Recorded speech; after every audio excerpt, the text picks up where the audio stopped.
All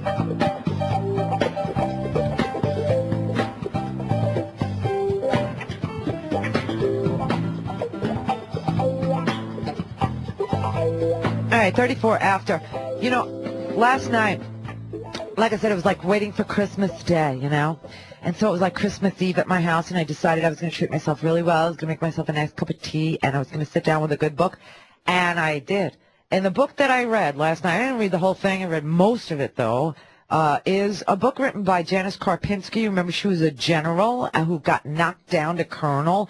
The only and probably the highest ranking officer in the military to be punished for Abu Ghraib, and probably the only one not responsible for what went on at Abu Ghraib. The book is called My Army. Hello, General. Hi, I'm glad to be with you. I'm so happy to talk to you, and I now know why it's called My Army, and I don't blame you one bit, because I was reserve too, and I know exactly what you were referring to in this book about the prejudice against reserve and how you're not really real Army and you're not really a general, you know. And yet they made you into this hideous scapegoat. I mean, you actually lost your star, didn't you? I did. And you're a colonel now. Yep. That's fine with me. I retired because, you know, people were surprised. They thought that meant that I wasn't going to continue this, you know, to pursue the truth. And I said, absolutely not. But how in the world can I continue to work for people who, when you need their support, you turn to the left and the right and nobody's there? It's amazing. It's amazing. It really is. And, you know, I know that you didn't want to talk for a really long time.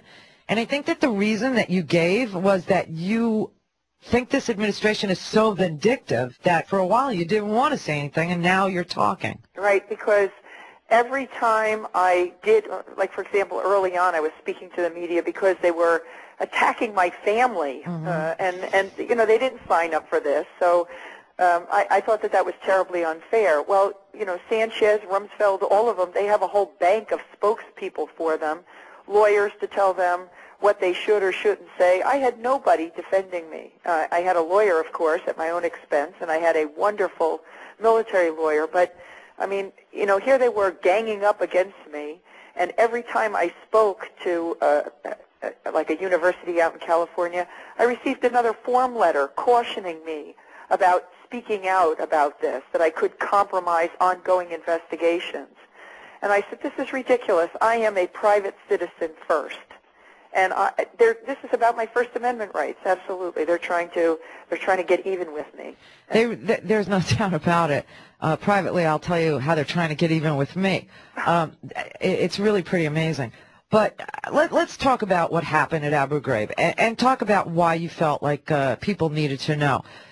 It started with really an email where you wrote. I mean, first you had Jeffrey Miller, who was brought in from Gitmo. Right. And he came there and told you he was going to Gitmo-ize a prison that we never should have used for any number of reasons, which you very clearly lay out in your book. And one of the reasons is it was in the middle of a freaking war zone. That's right. And the other reason was it was a symbol of the most hideous torture that every Iraqi associated with Saddam's regime of torture. Right. And it's just so ironic that we reopened it and just put it under new management and still tortured people. Now, you know, they place me, General Sanchez places me in charge of these prisons and doesn't give us any support. We're supposed to be coordinating with the civilian prison experts, the contractors that were down at Ambassador Bremer's headquarters, but they were almost totally ineffective. They did some work, but they were almost totally ineffective.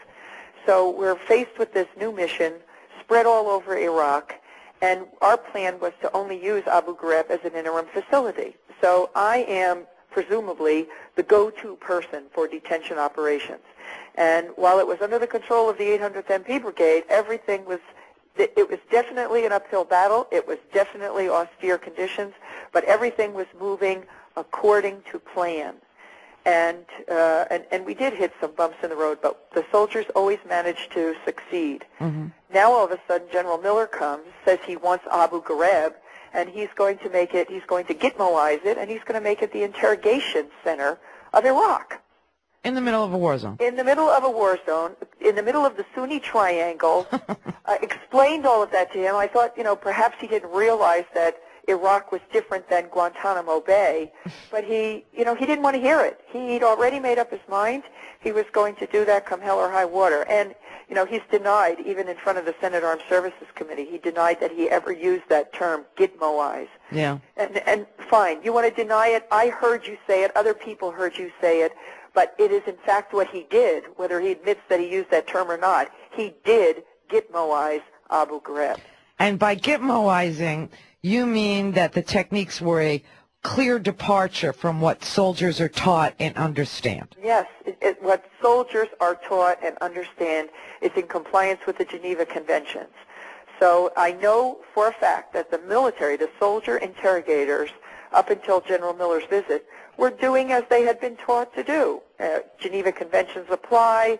This is why you have to do these things. These are the techniques that are authorized. But here comes General Miller and his team of about 22 people, and he's going to teach the interrogators new techniques that have been effective at Guantanamo Bay. And after his visit, everything changed. Now, is that when you got civilian experts, contractors? Well, interrogation was always separate and apart from detention.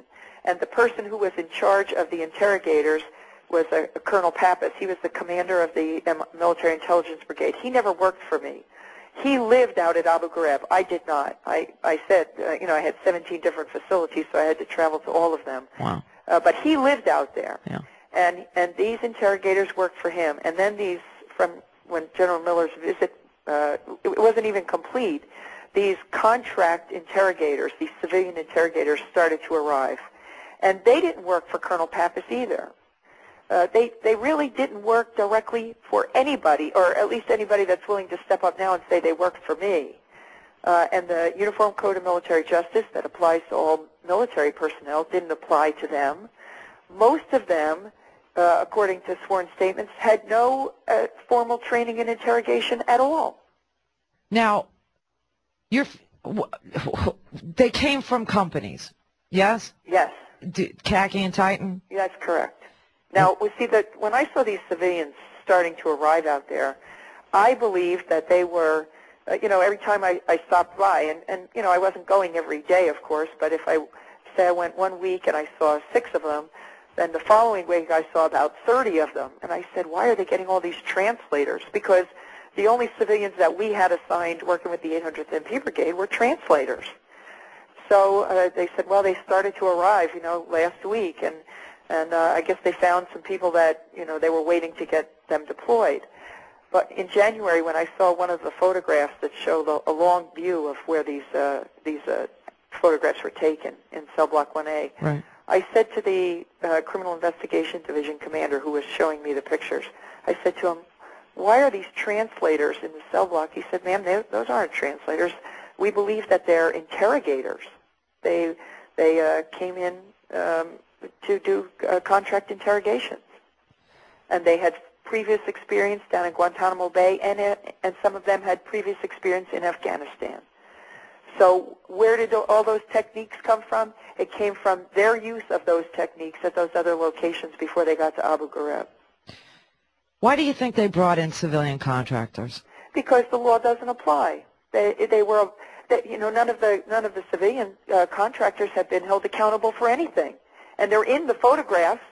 In some of the photographs, you can see their faces. So clearly, they knew what was going on. And if you know, some of the statements from the military interrogators and military police said that these are the guys that were giving them the instructions on how to set up these photographs.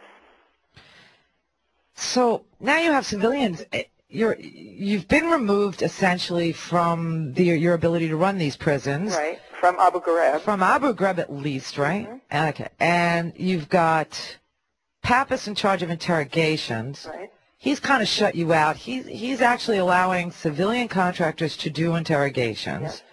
Yes. Using what? How did the clerks come into it? How did like the Lindy Englands and the Grainers get into this? Well, Grainer was a military policeman. He was working the night shift in Cell Block 1A. In fact, they sent for him specifically from his previous assignment south of Baghdad. They sent for him specifically because they said they had this special mission for him in Cell Block 1A. So Grainer is working his regular job on the night shift in Cell Block 1A, and these contract interrogators had